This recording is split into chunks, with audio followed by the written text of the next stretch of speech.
সার পোকার কামড়ে মধ্যরাতে ঘুম ভেঙে যায়, ঘুম হয় না। আমি যদি পাশ করতে পারি সেই সার পোকা নিধন করা হবে ইনশাল্লাহ। আরে আল্লাহর গোলাম, এতবার নক করলাম, দরজা খুলো না কেন? কঠিন হাসরের ময়দানে আল্লাহর কাছে বিচার দেব রে মামুদ। আরে বৎস, দরজা খুলো, দরজা খুলো। আপনার একটা মূল্যবান ভোট আমার বড় দরকার, দরজা খুলুন। 9 তারিখের ডাকসু নির্বাচনে 1 নং ব্যালটের প্রার্থী সমাজসেবা সম্পাদক সাইফুল্লাহ আপনাদের সামনে হাজির হয়েছিল। এইবার বলি হলবাসি সার পোকার কাহিনী, মধ্যরাতে ঘুম হারাম বারে সুলকানি। সার পোকার 14 গোষ্ঠী করিব সরকার, ভোট দিয়ে সুযোগ দিবেন বাকি কাম আমার। বিভিন্ন বিশ্ববিদ্যালয় হলগুলোতে দেখা মিলে ছারপোকার। সে ছারপোকা থেকে অতিষ্ঠ হয়ে এবার এক প্রার্থী প্রচারণা চালাচ্ছেন ছারপোকার বিরুদ্ধে। তিনি নির্বাচনে জয়ী হতে পারলে ছারপোকা বিনষ্ট করবেন। পাশাপাশি তিনি ভোটারদের দাঁড়ে দাঁড়িয়ে ঘুরছেন ওয়াজ করে, যেটি ইতিমধ্যেই সামাজিক যোগাযোগ মাধ্যমে বেশ ভাইরাল হয়েছে, যেটি এখন আলোচনায়। আমরা কথা বলতে চাই এই প্রার্থীর সঙ্গে। মহসিন হল সংসদ থেকে আমি মোহাম্মদ সাইফুল্লাহ আপনাদেরকে জানাই সালাম। মহসিন হল সংসদ থেকে সমাজ সেবা সম্পাদকে প্রার্থী হয়েছে আল্লাহর গোলাম। আরে আল্লাহর গোলাম, মহসিন হলের 1 নাম্বার সমস্যা খাবারের সমস্যা।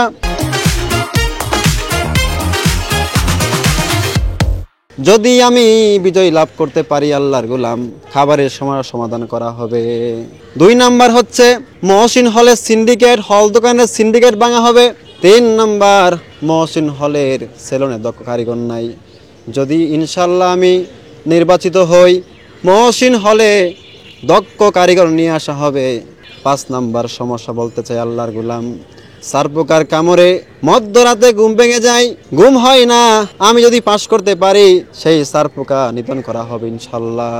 যখন আমি এক রুমে গিয়েছিলাম, অসংখ্যবার গিয়েছি, সকালে গিয়েছি, বিকালেও গিয়েছিলাম, কিন্তু বড় ভাইকে হলে পাইনি। যখন বড় ভাই রাত্র 12টার দিকে হলে আসলো, তখন বাইকে গিয়ে নক দিলাম, আরে আল্লাহর গোলাম দরজা খুলো, আমি সমাজ সেবা সম্পাদক পদপ্রার্থী সাইফুল্লাহ আপনার দরজার সামনে হাজির হয়েছি। কিন্তু বড় ভাই দরজা খুলেনি। ভাই বলতেছিল পরীক্ষা, কালকে এসো। তখন আমি এই পদ্ধতি অবলম্বন করলাম। যখন আমি ডাকলাম, আরে আল্লাহর গোলাম সময় কিন্তু আমার বেশি নাই, 7 তারিখ থেকে প্রচারণা বন্ধ হয়ে যাবে, তখন আমি আসলেও সুযোগ পাবো না। তখন এই কথা বলার পরে ভাই আমাকে ভিতরে নিয়ে বসালো, বলল, সাইফুল্লাহ চিন্তা নাই, আমার ভোট তোমাকেই দিব, তোমাকে আসতে হবে না। তখন মনটা ভরে গেল। ভোটারদের মাঝে আসলে কেমন সাড়া পাচ্ছেন এই অভিনব কায়দায় প্রচারণা? ডিমগুলো সব সাদা রঙের, পার্থক্য নাই মোটে, সাদা কালো বাচ্চারে ভাই কেমন করে ফুটে। অসম্ভব ভালো সাড়া পাচ্ছি রে আল্লাহর গোলাম।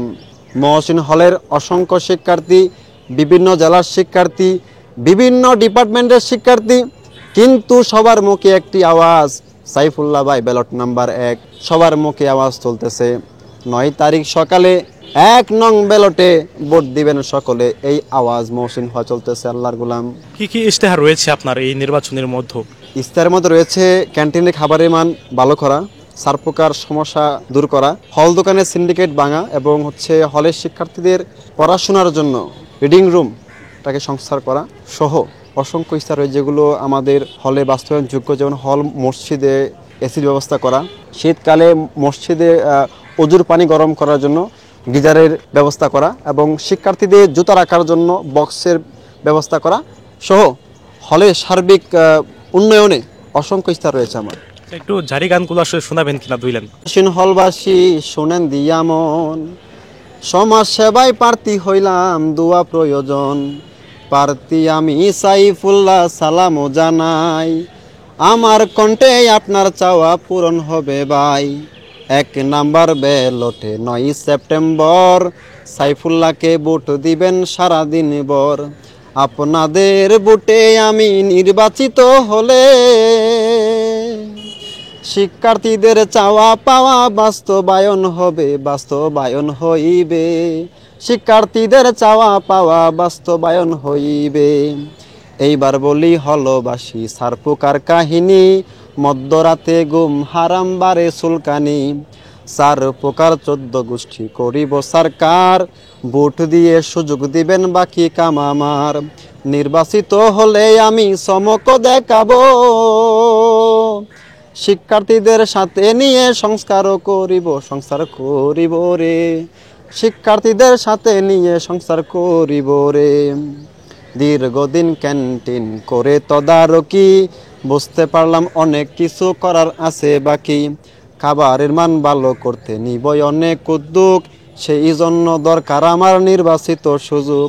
নির্বাচিত হলে আমি কথা দিচ্ছি ভাই, খাবারের মান ভালো করব আর চিন্তা নাই, ভালো করিব রে।